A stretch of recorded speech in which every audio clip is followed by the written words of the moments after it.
call themselves the Go Big Coalition, a bipartisan group of lawmakers spurred to action by their colleagues' lack of it. They're asking the Congressional Super Committee to keep all options on the table to reach a deficit reduction deal by next week's deadline. Some 150 senators and members of Congress have signed on to the coalition. Representative Jeff Fortenberry of Nebraska is one of them. Congressman, so give us a preview from the Hill right now. Where do things stand?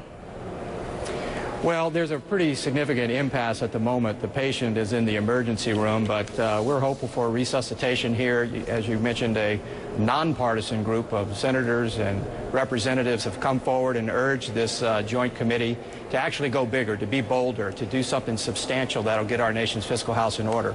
So we're hopeful that this very strong bipartisan push actually creates some momentum for a bigger deal than was initially proposed.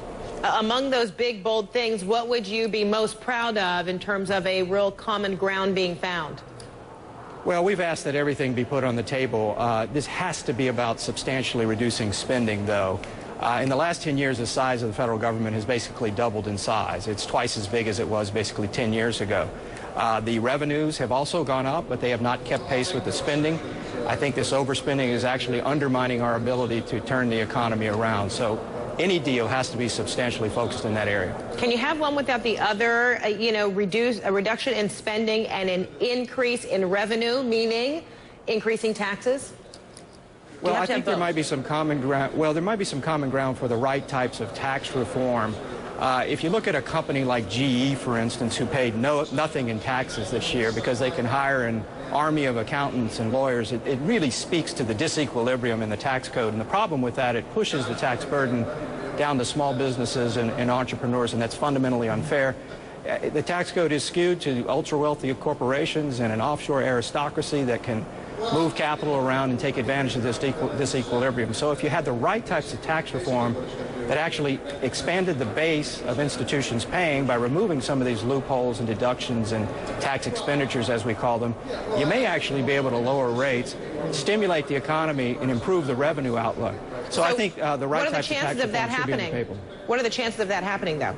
Well, we all have an individual vote here, and we're pushing as best we can. And this is a pretty strong group of members, over 100 now, and including the U.S. Senate, who has come along and said, let's be bolder. Let's get out of our political lanes here, take some risk, and actually do something that will get our nation's fiscal house in order. I'm convinced if a reasonable agreement were attained, you would see the power of the economy unleashed, entrepreneurial confidence would increase, and the United States could stop standing at the footstep of the door begging and borrowing for money to pay our excessive debt and spending. But isn't an obstacle still the Republicans who signed a contract saying there will be no increase in taxes? Well, again, if you think about the right types of tax reform, that you could potentially increase the tax-paying base, even potentially lower the rates. If it's good for the economy, that ought to be the question we're asking ourselves. If it's stimulative to the economy, that will help with the revenue situation. So we're hopeful that we can work around some of these constraints creatively and actually have a deal that is substantially focused on spending, because that's the major problem here, but also includes the right types of reforms that will get our nation's fiscal house in order. Wednesday is the deadline. Do you see that happening, being met?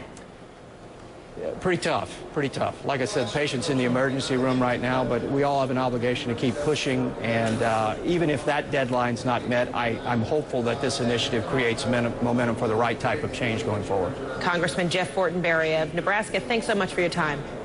Pleasure to be with you. Thank you.